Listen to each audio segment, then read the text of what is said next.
ఓం నమో వెంకటేశాయ జై చిన్నమస్తాన్. హాయ్ అండి. I'm doctor Bhargavadevan. Welcome to my YouTube channel Karma Viparyasa. So, ఈరోజు ఒక చిన్న టాపిక్ మాట్లాడుకుందాం. అదే ఏంటంటే బ్లాక్ మ్యాజిక్. సో, ఏంటి బ్లాక్ మ్యాజిక్?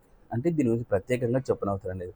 చేతబడి, చిల్లంగి, బాణామతి, చెడుపు చేసినారు, మందు పెట్టినారు, ఇలాంటి రకరకాల పేర్లతో పిలుస్తా ఉంటారు. మరి ఇవన్నీ ఉన్నాయా? అంటే యెస్, ఇవన్నీ ఉన్నాయి. మంచి ఉన్నప్పుడు చెడు ఎలా ఉంటుందో, దేవుడు ఉన్నప్పుడు కూడా దయ్యం ఉంటుంది. సో, మంచి కార్యాల కోసం మనం ఏ విధంగా అయితే దేవతలను ప్రార్థిస్తా ఉంటామో, అదే విధంగా చెడు కార్యాల కోసం కూడాను వీటికి సంబంధించిన ఆ section of gods and goddesses ఉంటారనమాట. సో, వాళ్ళనే ఇది చేయడమే ఈ బాణామతి ఇవన్నీ ఈ కైండ్ ఆఫ్ సెక్ట్ అనేది వస్తుందనమాట.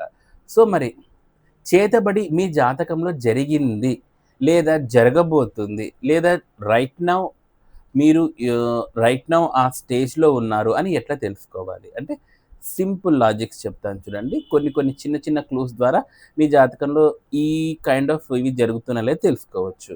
మొట్టమొదటిగా చూడండి, చాలామంది నా దగ్గర కొంతమంది వచ్చి ఏమడుగుతుంటారంటే, "గురువుగారు మాకు చేతబడి జరిగిందండి" అంటారు. నేను చెప్తాను మొహమాటం లేకుండా, "లేదు జరగలేదు" అని చెప్తాను. "ఆ! లేదు జరుగుతాంది. అది ఇది డామ్ డూమ్ డుస్క్" అంటారనమాట. నేను మొహం మీద చెప్తా అది జరగలేదు అని అంటాను. అదంతా కూడాను గ్రహస్థితి ప్రభావం. ఇలా ఎలా చెప్పగలిగాను అంటే ఏం లేదండి, సింపుల్. బాధక స్థానాధిపతి, తర్వాత శని, రాహు, కేతు. ఈ 3 పీరియడ్‌లు, ఈ 3 గ్రహాలకు సంబంధించిన పీరియడ్స్ దశ అంతర్దశల్లో బాధక స్థానాధిపతి ఇట్లాంటి వాళ్ళు ఎంటర్ అయినప్పుడు మనకు బేసిక్‌గా చేతబడి జరిగే ప్రభావం ఎక్కువుంటుంది. అర్థమైంది గదా!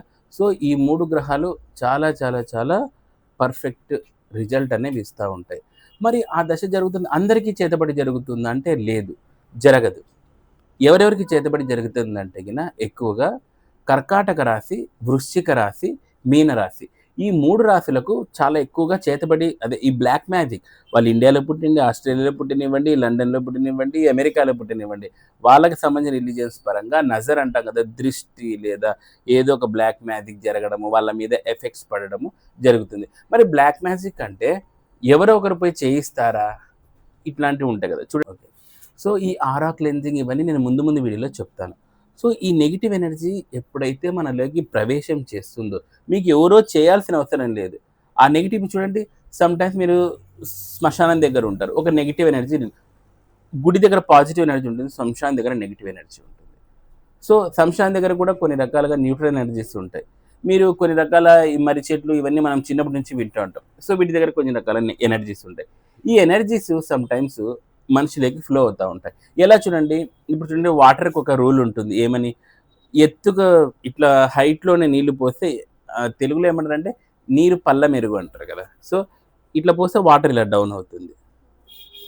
అలాగే మనకు ఎనర్జీ కూడాను ఎక్కడైనా లోయర్ ఎండ్ ఎనర్జీ ఉందంటే ఈ హైయర్ ఎండ్ ఎనర్జీ దూరేస్తుందనమాట.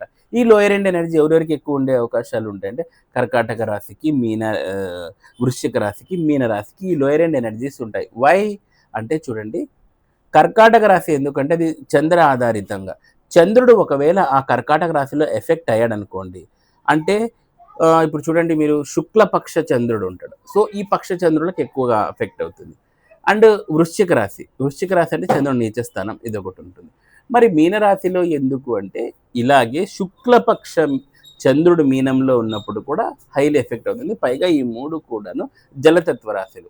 అర్థమవుతుందా? సో, ఈ జలతత్వ రాశికి అదేం సంబంధం, ఇదేం సంబంధం, ఇదంతా చాలా పెద్ద కాన్సెప్ట్ అండి. అసలు చెప్పుకుంటూ వెళ్తే మన ఆస్ట్రాలజీకి కొన్ని తరాలు తరాలు చెప్పొచ్చనమాట. అంతటి హెవీ సబ్జెక్ట్ ఆస్ట్రాలజీ. అసలు అనుకుంటే ఏదైనా చెప్పగలదు. ఓకేనండి. So, come to the topic. So, ఈ విధంగా ఈ రాశుల వరకు ఎక్కువ ఎఫెక్ట్ అయ్యే అవకాశాలుంటాయి. చంద్ర, రాహు సంబంధం, చంద్ర, కేతు సంబంధం, శని, చంద్ర సంబంధం. సో, ఇవన్నీ కూడాను బ్లాక్ మ్యాజిక్ లేదా ఈ నెగెటివ్ ఎనర్జీకి ఎఫెక్ట్ అవుతాయి. మీరు బ్లాక్ మ్యాజిక్ అంటే మిమ్మల్ని ఎవరో చేయిచ్చినారని అనుకోవద్దండి. Some kind of negative energy కూడా మీలో ప్రవేశిస్తా ఉంటుంది. సో, మరి దీనికంటే ఏం చేయాలి అనేది ఒక పెద్ద ప్రశ్న. సో, మరి వీటికి ఏమేమి చేస్తే పరిహారాలు బాగుంటాయి? తంత్రాల్లో ఏమేమి ఉంటాయి? లేదా సాత్విక మార్గంలో ఎలా ఉంటాయి? ఈ తాయెత్తులు, నజర్‌లు ఇప్పుడు ఎట్లాంటివి మనకు ఆ నెగెటివ్ ఎనర్జీ రక్షిస్తుంది? గుమ్మడికాయ రక్షిస్తుందా? నిమ్మకాయ రక్షిస్తుందా? అనేది very, very, very it's a big topic అనమాట. సో, వాటి గురించి మనం మునుముందు వీడియోలో మాట్లాడుకుందాము. సో, మీలో ఎవరికైనా ఇలాంటి సూచనలు కల్పిస్తే ఎవరైనా కామెంట్ చేయండి. మీ వాళ్ళకి తెలిసిన వాళ్ళకి జరిగినా కూడా. అండ్ నెక్స్ట్ ఏంటంటే జూన్ 14, 15 అవి అపాయింట్మెంట్ హైదరాబాద్‌లో ఉన్నాయండి. సో, ఎవరైనా హోరోస్కోప్ అనాలిసిస్ చేయించాలనుకున్న వాళ్ళు దయచేసి కింద ఉన్న స్క్రోల్ అవుతున్న నంబర్‌కు కాంటాక్ట్ చేయండి. అండ్ త్వరలో బెంగుళూరులో కూడా అపాయింట్మెంట్స్ ప్లాన్ చేస్తున్నాను. ఎవరైనా బెంగుళూరు నుంచి ఆసక్తి ఉన్నవాళ్ళు కామెంట్ చేయండి. So, thanks for watching. ఓం నమో వెంకటేశాయ. జై చిన్నమస్తా.